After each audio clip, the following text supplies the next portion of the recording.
Eu quero que você imagine comigo a seguinte situação. É domingo à noite, você tá deitado no seu quarto, olhando pro teto e pensando coisas fúteis como: nossa, eu era muito, mas muito mais feliz antigamente. Então você levanta e decide assistir alguma coisa da sua infância. Até porque, sempre quando você assiste algo da sua infância, um sentimento bom volta pra dentro de você. Pra mim, particularmente, qualquer desenho dos anos 2000. Porém, assistir desenhos não traz mais aquela sensação de felicidade, e sim uma sensação de vazio. Um vazio tão, mas tão extenso que parece consumir completamente você. Então você percebe que está se sentindo preso num ciclo vicioso chamado nostalgia.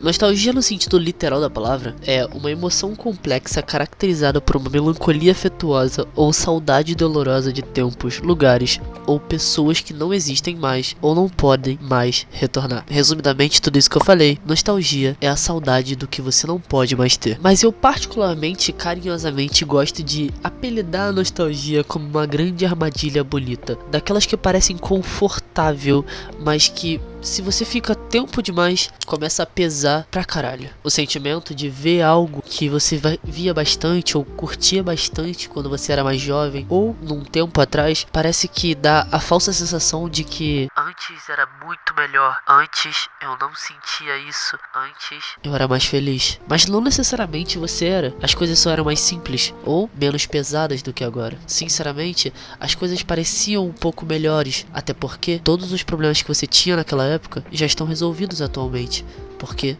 você, daquela época, resolveu. No início do vídeo eu chamei a nostalgia de ciclo vicioso, pelo simples fato de quanto mais nostalgia você tem, mais nostalgia você sente. Eu por muito tempo tenho esse sentimento de nostalgia. Quando eu tenho esse sentimento de nostalgia e quero matar ele de alguma forma, eu me aproximo dos meus desenhos antigos. Fazendo isso, eu assisto e me sinto frustrado. Não porque os desenhos são ruins, ou porque os desenhos não me deixam mais feliz como antes, mas sim porque aquele sentimento nunca vai se preencher. Até porque eu não queria assistir os meus desenhos favoritos antigos ou escutar aquela música que eu gostava muito antigamente. Eu queria voltar para aquele tempo, e isso é impossível. Então, com o sentimento de nostalgia, ele me deixou triste e com cada vez mais saudade do que eu já vivi. E quanto mais saudade eu sinto, mais nostalgia eu sinto. Entende como esse problema é muito grande? E eu, sinceramente, não tô isento de sentir nostalgia. Particularmente, eu sinto esse sentimento cotidianamente. Eu tento evitar ao máximo me render a esse tipo de sentimento. Não, eu não evito sentir ele,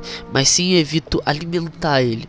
Eu evito assistir as coisas que eu gostaria de assistir, mas não porque eu realmente gostaria, mas sim do porque eu gostaria de voltar no tempo. Eu não sei se deu pra entender muito bem.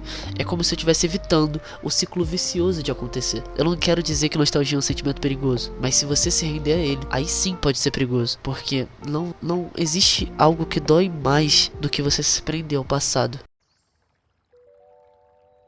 Falar sobre o que causa nostalgia é muito complexo, porque é totalmente relativo, de pessoa para pessoa. Você pode sentir nostalgia só sentindo um cheiro, já eu posso sentir nostalgia apenas se eu escutar uma música. Então é muito mais confuso e complicado explicar isso, mas eu posso simplificar um pouco as coisas. Quando eu digo nostalgia no sentido geral, eu não quero dizer que nostalgia é apenas lembrar do passado, até porque aí seria simples demais e a gente é complicado pra caralho. Nostalgia vem primeiramente de contraste com o presente. A gente se compara o tempo todo, principalmente no nosso tempo atual. Com as redes sociais e todos os influenciadores que existem por aí, a gente tá se comparando quase 100% do tempo. Eu com 19 anos continuo fracassado. Já alguém no Instagram com certeza com 19 anos já fez o seu primeiro milhão. Então, se comparar com o seu presente com outras pessoas é completamente cotidiano pra gente. Mas se comparar com o nosso passado também. Poucas pessoas percebem isso, poucas pessoas reparam e defendem isso, mas a gente se compara quase o tempo todo com quem a gente era. Antigamente a gente era melhor, antigamente a gente era mais feliz, antigamente a gente se vestia bem, antigamente a gente sorria mais,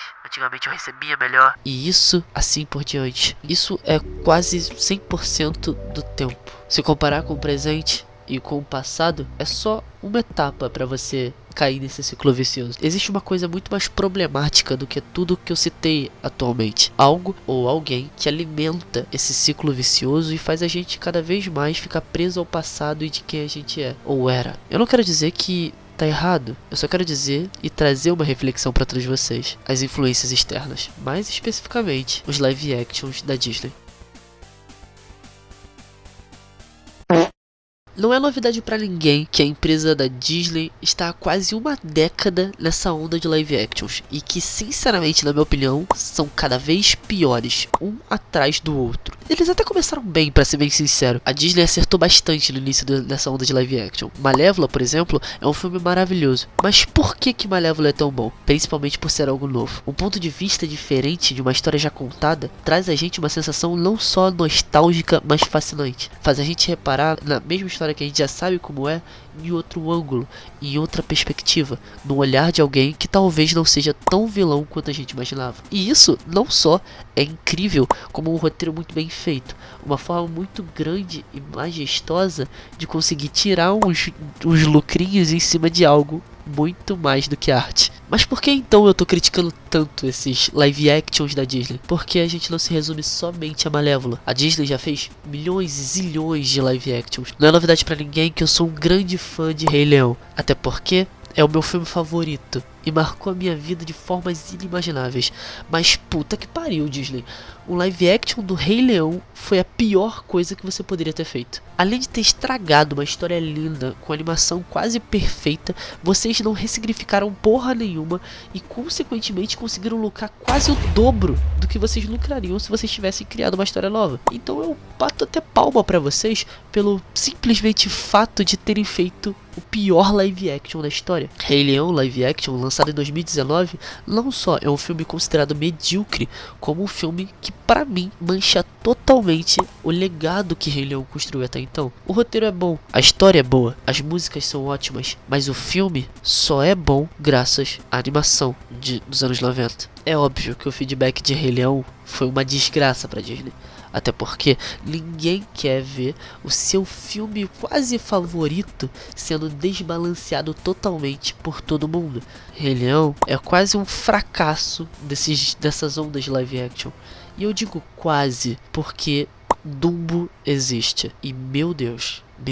E lembra que eu disse que nostalgia é um sentimento de saudade por algo que a gente não pode ter mais ou que a gente nunca teve? Com esses live actions a gente quase tem esse sentimento de volta, mas de forma tão tosca e ridícula? Com certeza, mas ainda assim a gente tem. E é basicamente isso que a Disney tenta implantar isso pra gente. Trazer esses filmes antigos não é só uma forma de refazer e ressignificar a história para pessoas da nova geração assistirem, mas sim trazer pessoas da antiga guarda que gostavam muito das animações antigas assistirem os live actions por conta da nostalgia, trazer o sentimento de infância de volta e o gostinho de ver o Simba na tela do cinema novamente. Mas quando a gente chega lá, a gente se frustra. E a nostalgia é intensificada 3 vezes, 2 vezes mais, e faz a gente assistir cada vez mais live actions da Disney. E consequentemente, eles lucram cada vez mais. Mas eu não quero ser hipócrita. Eu não tô aqui pra poder simplesmente mijar na Disney e mijar em quem assiste os live actions. Até porque eu sim assisti grande parte dos live actions da Disney no cinema. Eu sou refém da nostalgia assim como todo mundo. E consequentemente eu sofro com esse mal como todo mundo. Mas não é só porque eu sofro que eu deveria ficar calado. Rei Leão, Dumbo, Pinóquio e todos os outros live actions da Disney que estraga totalmente a história e legado que eles construíram por tantos anos, é um desrespeito não só com os fãs, como um desrespeito com todo mundo que gosta da franquia da Disney. Enfim, é claro que isso não vai mudar. Até porque não é um youtuber de 400 inscritos na internet fazendo um vídeo consideravelmente sério pro tanto de conteúdo que eu já fiz que vai fazer a Disney botar a mão na consciência e se importar com o sentimento das pessoas que gostam deles. Porém, eu quero que vocês reflitam sobre algo que particularmente eu reflito bastante quando eu vou assistir alguma coisa. Até onde você vai pra buscar o sentimento de algo que ficou no passado? Porque pra mim, esses live actions acabam estragando os sentimentos antigos e faz a gente ter cada vez mais distância das coisas que a gente ama. Enfim, eu fiz uma saída dramática. E não adianta comentar aí nos comentários que eu tô muito sério nesse vídeo. Vai descansar, vai, puta que pariu. Bons sonhos. Eu espero que vocês tenham gostado.